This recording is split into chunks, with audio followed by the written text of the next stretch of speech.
sampaikan fokus dari pendampingannya. Fokus dari pendampingan 6 hari ini kita persiapan pada hasil belajar. Yang kedua, pengumpulan survei umpan balik dan refleksi hasil survei tentang kompetensi guru penggerak. Yang ketiga, refleksi perubahan dalam pembelajaran yang sudah diterapkan selama 6 bulan mengikuti PPGP. Terus yang keempat, penilaian pemetaan aset. Mungkin kita langsung ke bagian inti. Di sini kita berbicara bagaimana refleksi hasil survei yang sudah dibagikan oleh Pak Sam ke kepala sekolah, rekan guru, dan siswa. Nah, di sini Bapak sudah membaca tuh hasil survei yang dilakukan oleh aktor-aktor yang tadi saya sebutkan. Ya, sudah Pak. Ada tidak yang menurut Pak Sam perlu ditingkatkan dalam kompetensi guru penggerak?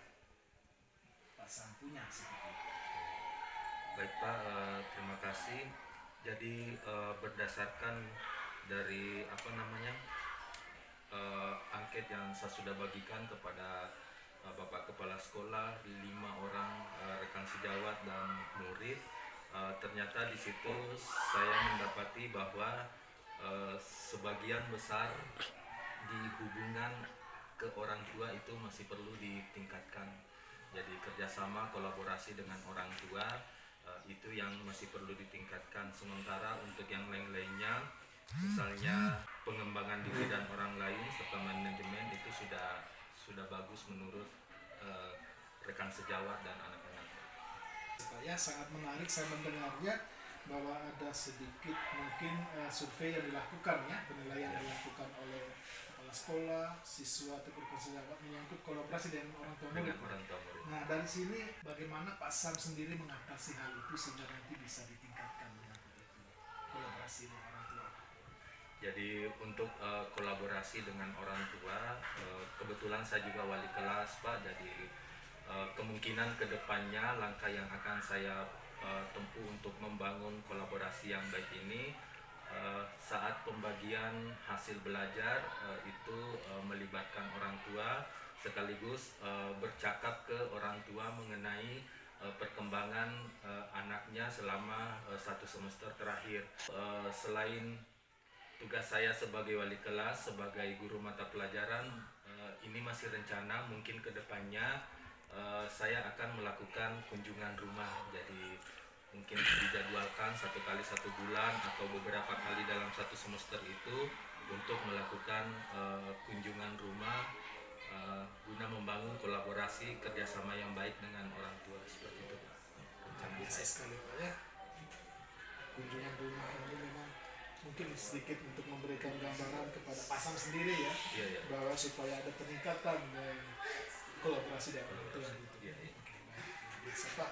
Nah, dari situ juga apa yang disampaikan Pak Sam, saya juga ingin menggali apa rencana Pak Sam ke depannya untuk meningkatkan kompetensi Pak Sam di guru penggerak.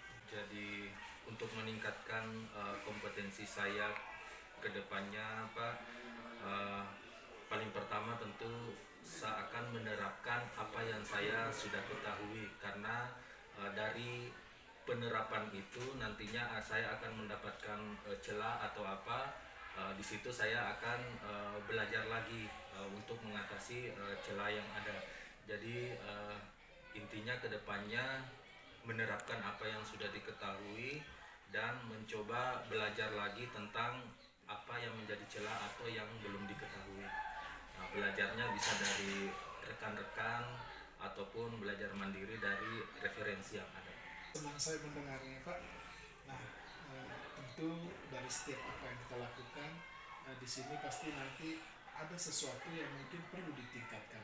Dari hal yang perlu ditingkatkan dalam program pendidikan guru penggerak, khususnya kompetensi diri Pak Sam ini, siapa saja yang akan Pak Sam libatkan untuk meningkatkan kompetensi guru penggerak Pak Sam punya? Beberapa orang yang menurut saya penting untuk membantu saya meningkatkan kompetensi saya itu, paling pertama tentu saja kepala sekolah selaku pimpinan saya, yang kedua rekan sejawat yang ada di sini maupun rekan-rekan sejawat yang ada di komunitas lain, misalnya sesama CGP atau insya Allah nanti menjadi guru penggerak. Jadi itu semua orang-orang yang bisa membantu saya untuk meningkatkan kompetensi saya, Pak. Sekali, semoga semangat ini dan harapan-harapan ini dalam peningkatan guru penggerak dalam dirinya Pak Sam itu bisa terwujudkan, Pak ya. Oke, baik. Baik Pak Sam, kita lanjut ke bagaimana perubahan dalam pembelajaran program pendidikan guru penggerak yang Pak Sam tempuh selama 6 bulan ya. Nah, di sini saya langsung saja menggali dari Pak Sam. Setelah Pak Sam menjalani 6 bulan pendidikan guru penggerak, perubahan apa yang Pak Sam rasakan yang berkaitan dengan kompetensi Pak Sam sebagai guru? Baik Pak, jadi memang setelah mengikuti program guru penggerak selama kurang lebih 6 bulan terakhir, ada banyak hal yang berubah dalam diri saya. Misalnya dari segi kemampuan kepribadian, saya merasa menjadi lebih dewasa, lebih arif dan bijaksana dalam menghadapi anak-anak maupun berinteraksi dengan rekan-rekan yang ada di sekolah. Selain itu, dari segi kemampuan sosial itu juga berubah. Proses pendidikan yang ada di pendidikan guru penggerak mengharuskan untuk selalu berkolaborasi dengan sesama CGP, dan ini terbawa ke kehidupan sehari-hari di sekolah. Dan saya mungkin yang dulu awalnya kurang bisa untuk berkolaborasi atau menjalin kerjasama dengan orang lain, lambat laun kemampuan itu meningkat. Nah, selain itu kemampuan saya dalam memahami peserta didik dalam artian mengetahui apa yang menjadi kebutuhan mereka dan mencoba untuk menyediakan lingkungan yang sesuai dengan apa yang mereka butuhkan, itu yang juga meningkat. Dan selain itu ekspektasi saya terhadap mereka juga saya rem. Jadi selama ini terkadang saya memasang ekspektasi yang tinggi terhadap mereka, harus sesuai dengan apa yang saya inginkan. Dan ternyata setelah mengikuti program guru penggerak saya rem, sedikit demi sedikit menurun dan mencoba untuk memperlakukan mereka sesuai dengan seperti. Oke, baik Pak Sam, menarik sekali apa yang disampaikan oleh Pak Sam menyangkut perubahan dirinya Pak Sam setelah mengikuti pendidikan guru penggerak selama 6 bulan. Di sini saya mengutip satu pernyataan dari Pak Sam yang memahami peserta didik. Nah, kira-kira seperti apa perubahan yang terjadi pada peserta didik itu sendiri ketika Pak Sam menerapkan kompetensi Pak Sam di guru penggerak? Pak, terima kasih. Jadi memang setelah mencoba menerapkan apa yang saya dapat di pendidikan guru penggerak ini, saya melihat perubahan pada diri anak-anak. Yang paling pertama yaitu mereka kalau ada yang ingin disampaikan atau mau ngomong sesuatu ke saya, itu mereka sekarang lebih leluasa dan seperti tidak ada beban, langsung menyampaikan saja. Jadi berbeda sebelum-sebelumnya tunggu ditanya atau digali lebih jauh baru mereka menyampaikannya. Nah, kalau dari situ saya melihat bahwa kepercayaan diri mereka itu otomatis secara tidak langsung itu meningkat juga, terlihat dari tindakan mereka yang leluasa untuk menyampaikan pendapatnya mereka. Jadi saya rasa seperti itu, Pak. Luar biasa, berarti anak-anak berani Iya. menyampaikan ide atau gagasan, begitu ya Pak Sam? Iya, seperti itu, Pak. Baik, sudah. Ada tidak hal yang membuat Pak Sam selama mengikuti pendidikan selama 6 bulan ini hal-hal yang memuaskan begitu? Terima kasih Pak. Jadi memang selama 6 bulan terakhir ini mengikuti pendidikan guru penggerak, hal yang memuaskan yang menurut saya akhirnya bisa menjadi guru yang multitasking.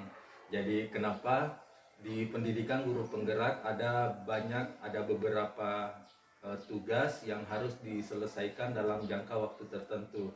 Nah, itu tentu saja akan menguras waktu, ditambah lagi dengan tugas-tugas saya di sekolah sebagai guru ataupun tugas tambahan yang lain. Nah, mengikuti guru penggerak ini betul-betul melatih saya untuk bisa mengerjakan banyak hal dalam waktu yang bersamaan. Jadi itu yang memuaskan, salah satu yang memuaskan bagi saya. Yang kedua, di pendidikan guru penggerak ini ada banyak ilmu yang menurut saya sangat aplikatif untuk diterapkan di sekolah. Ya, seperti itu Pak. Jadi kemampuan dan ilmunya yang membuat saya merasa puas. Luar biasa sekali, keren sekali Pak ya, menarik sekali saya mendengarnya.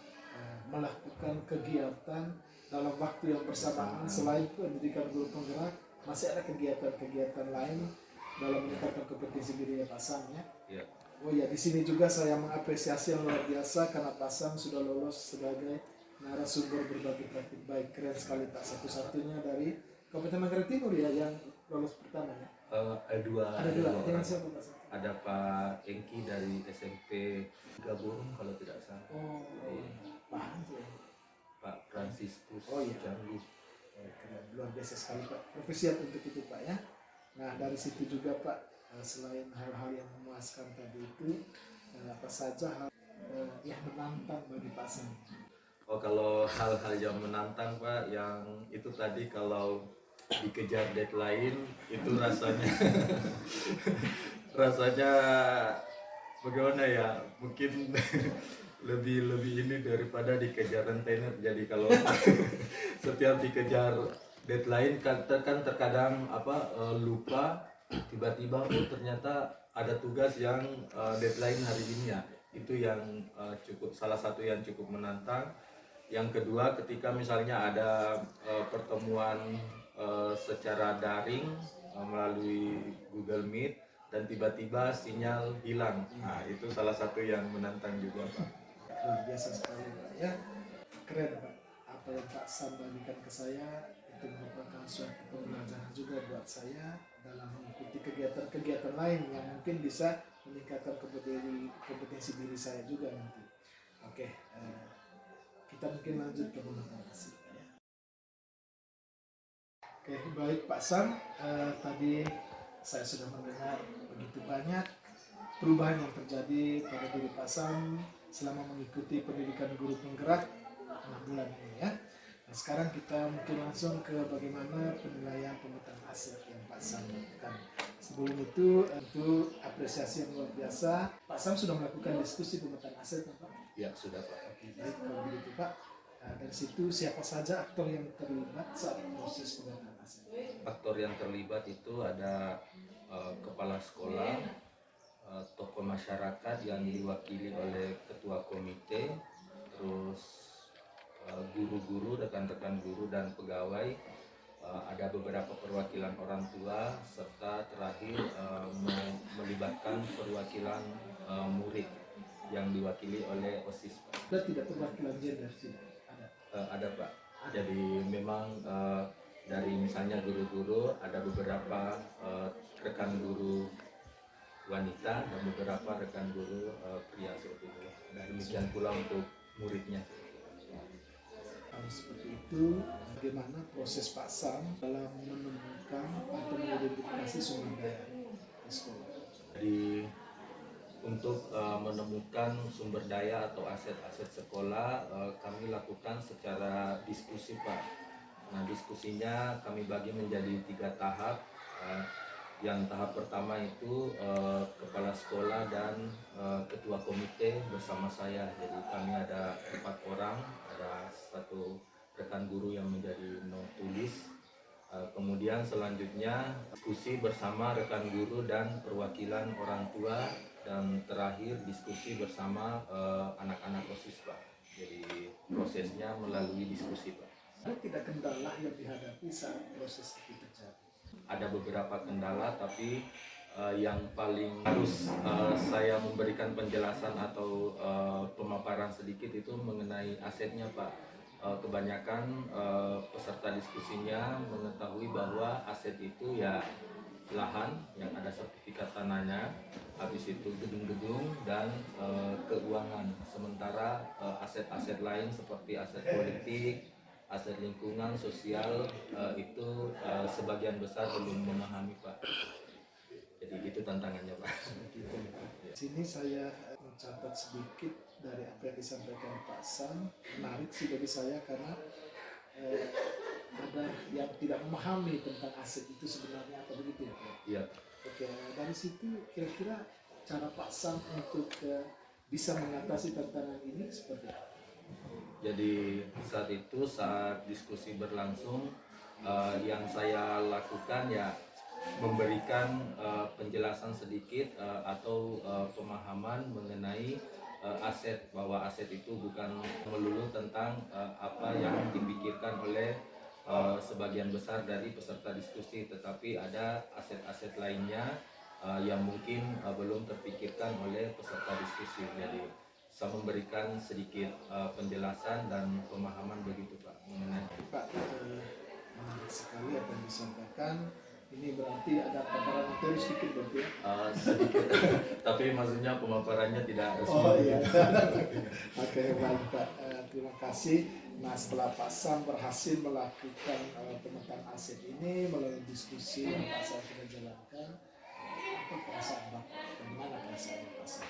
Tentu saja setelah berdiskusi dengan teman-teman, rekan-rekan mengenai pemetaan aset, saya merasa senang. Kenapa? Karena ada beberapa hal yang tidak terpikirkan oleh saya sebelumnya, ternyata saya dapatkan dari teman-teman atau rekan-rekan diskusi.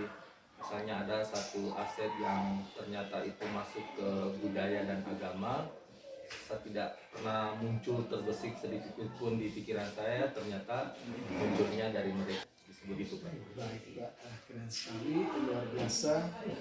Jadi saya juga ingin kolaborasi yang hebat ya, sehingga bisa menghasilkan atau menemukan sesuatu yang tidak ditemukan dalam hal pemetaan aset. Oke, baik.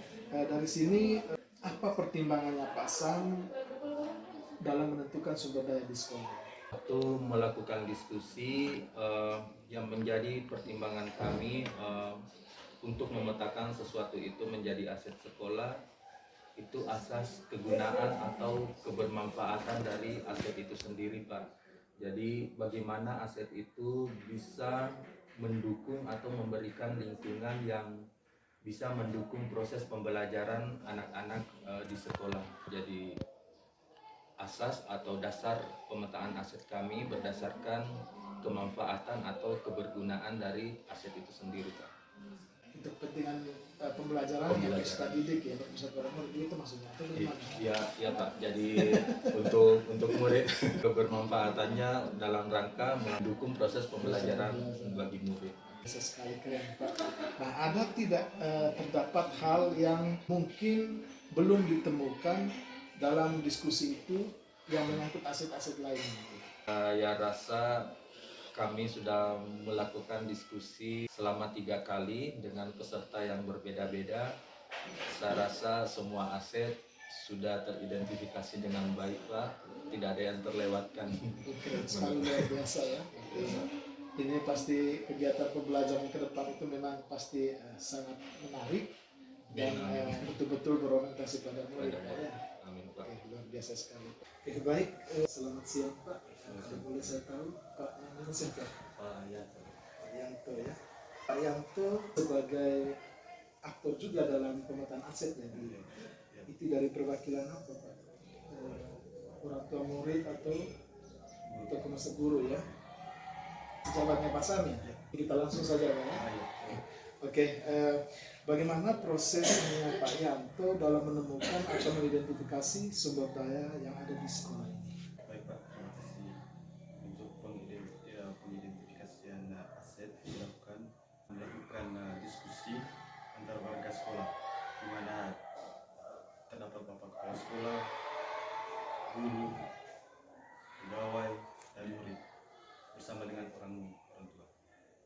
Semua terlibat aktif Pak ya? Semua terlibat aktif. Oke. Dari sini juga saya ingin menggali dari Pak Yanto, selama proses ini ada tidak atau apa saja kendala dan tantangan yang Pak Yanto hadapi saat melakukan identifikasi sumber daya ini? Untuk kendala yang saya hadapi yaitu beberapa aset saya tidak dapat mengidentifikasi sebagai sumber daya sekolah. Saya pikir aset itu hanya sebatas lahan habis itu gedung dan keuangan. Ternyata tidak. Saya mengatasi kendala yang saya hadapi dengan bertanya maupun menyimak penjelasan yang disampaikan oleh CGP terkait akses sekolah. Biasa sekali. Sebenarnya tadi saya mengajukan ini pertanyaan lanjutan mengenai bagaimana cara mengatasi kendala itu, tapi Pak Yanto sudah langsung menjawabnya. Berarti apakah selama ini perjalanan pemetaan aset bersama yang diperkasai oleh CGP ini, Pak Sam itu sendiri, menurut Pak Yanto sudah pas atau tidak? Sudah pas ya Pak ya. Oke, baik, luar biasa sekali Pak. Terima kasih banyak. Nah dari sini ketika Pak Yanto merasa bahwa pemetaan yang dilakukan itu sudah berhasil dan sudah pas sesuai dengan apa aset-aset yang ada di sekolah ini. Nah, bagaimana perasaan Pak Yanto sendiri? Perasaan saya, ya saya sangat merasa senang dapat mengidentifikasi semua aset yang dimiliki oleh sekolah. Dan itu selain itu juga pengetahuan saya tentang 7 aset utama sekolah juga bertambah. Itu Pak ya, biasa sekali Pak ya. Dari sini juga saya mau menggali dari Pak Yanto. Kira-kira apa pertimbangan dari Pak Yanto dalam menentukan sumber daya sekolah? Yang menjadi pertimbangan kami di sini yaitu gunaannya, bro. Gunaannya sejauh mana aset tersebut berguna untuk sekolah. Tadi sudah disampaikan bahwa dasar pertimbangannya adalah dari asas kegunaannya ya, yang dipergunakan untuk sekolah ataupun untuk pembelajaran ya, terutama untuk peserta didik ya. Dan luar biasa Pak. Nah dari sini juga ada tidak terdapat hal lain yang dapat dijadikan sumber daya sekolah yang belum Pak Yanto temukan dalam proses yang sudah berlangsung? Sejauh ini belum ada. Semua aset telah kami identifikasi dengan baik saat berdiskusi bersama orang tua murid. Belum ditemukan lagi hal lain ya, aset-aset lain atau seperti apa begitu ya. Biasa sekali Pak. Terima kasih banyak Pak atas waktunya dan sangat luar biasa bahwa di SMPN 9 ini sudah melakukan pemetaan aset yang diperkasai oleh calon guru penggerak Ikatan 7 atas nama Bapak Islam Juliansa. Saya berterima kasih kepada Pak Yanto atas waktunya, keren dan luar biasa Pak. Semangat selalu Pak ya. Terima kasih.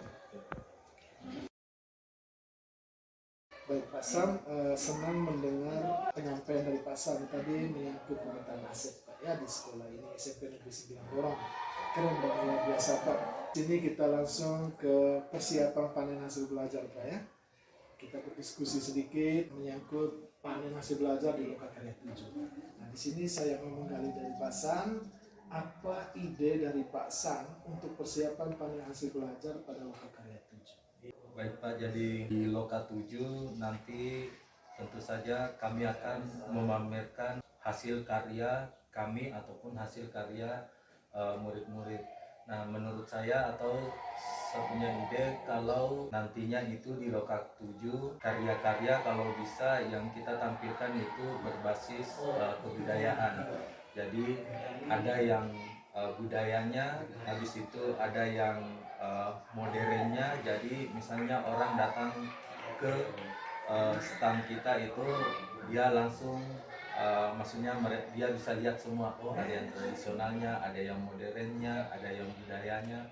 Jadi bisa lebih memanjakan mata dari pengunjung. Jadi mungkin seperti itu ide dari saya Pak. Oke, luar biasa sekali apa yang sudah disampaikan oleh Pak Sam tadi itu untuk Lokakarya 7 ya. Nah, kalau tadi itu secara gamblang saja Pak Sam menjelaskan ya, maksudnya seperti ini, ada yang modern, ada yang tradisional. Nah di sini saya kembali dari Pak Sam ini. Kalau berbicara tentang modern yang tradisional, apalagi kaitkan dengan budaya itu ya. Nah, kira-kira jenis karyanya itu seperti apa? Kalau modernnya seperti apa, terus di yang tradisionalnya seperti apa? Jadi dari segi karya misalnya saya di kegiatan Loka 5 kemarin ada kami menyusun program dan kebetulan untuk program saya itu berkaitan dengan sains dan teknologi. Jadi kita bisa arahkan ke yang modern. Nah di situ rencananya nanti saya akan menampilkan kincir air sederhana yang terbuat dari botol plastik dan selang. Jadi tanpa menggunakan mesin atau alat-alat yang lainnya, kincir itu dapat terus mengalirkan air dengan tentu saja menerapkan prinsip sains atau fisika. Jadi memang sederhana, tapi teknologinya dapat, sainsnya ada. Nah, untuk budayanya, saya lihat dari programnya teman-teman, mungkin kita bisa tampilkan produk misalnya BK, hasil buatan dari hasil kreasi dari anak-anak. Nah, itu kan kita tahu sendiri BK, produk kebudayaan asli dari Manggarai. Jadi mungkin seperti itu. BK itu maksudnya. Yang tempat sirkuit Oh itu. iya, luar biasa sekali Apa Pak itu? ya. Saya juga baru dengar namanya BK itu. Oh ya, kalau di sini namanya BK, kebetulan ada rekan guru yang pernah mengajarkan anak-anak, dan anak-anak bawa hasil produksinya juga. Luar biasa sekali Pak ya. Saya ini sebagai pengajar praktik tunggu di Loka 7. Nanti kita bisa bincang-bincang lagi di Loka 6 itu seperti apa itu Pak ya. Oh, ya. Kita diskusi bersama dan menggunakan CGP lain. Oke, baik Pak Sam. Di sini juga saya mengingatkan saja untuk Pak Sam ini, jika nanti Pak Sam misalnya terpilih sebagai penyaji dalam kelas berbagi, biasanya di Loka 7 itu pasti nanti ada kelas berbagi. Mungkin sudah dapat dalam modul ya. Nanti itu kita Pak Sam maksudnya harus siapkan materi penyajian baik dalam bentuk video atau buat materi sebaik mungkin dalam bentuk PPT atau apa saja supaya orang bisa melihat ya, bahwa seperti ini yang Pak Sam lakukan di sekolah. Terus pasti bersama anak-anaknya seperti apa, pasukannya seperti apa, dan lain sebagainya sudah bisa dipaparkan. Oke Pak Sam ya, itu siap ya Pak ya? Siap Pak. Itu saya berharap Pak Sam bisa sebagai penyaji dalam kelas berbagi. Oke, baik Pak Sam, sangat luar biasa sekali. Terima kasih di bagian akhir pendampingan ini. Jujur, saya sebagai pengajar praktik memberikan apresiasi yang sangat luar biasa untuk Pak Sam karena motivasinya, kompetensinya yang sangat luar biasa sehingga kegiatan pendampingan individu ini bisa berjalan dengan baik hari ini. Dan juga lupa untuk berbagi ke rekan CGP di kita punya kelas Pak ya, khususnya CGP di bawah dampingan saya nih Pak ya. Itu yang kedua. Dan yang ketiga, kalau memang ada hal-hal yang terkait dari pendampingan individu ini yang tidak berkenan menurut Pak Sam, bisa disampaikan sekarang, ataupun yang menyenangkan silakan Pak Sam sampaikan.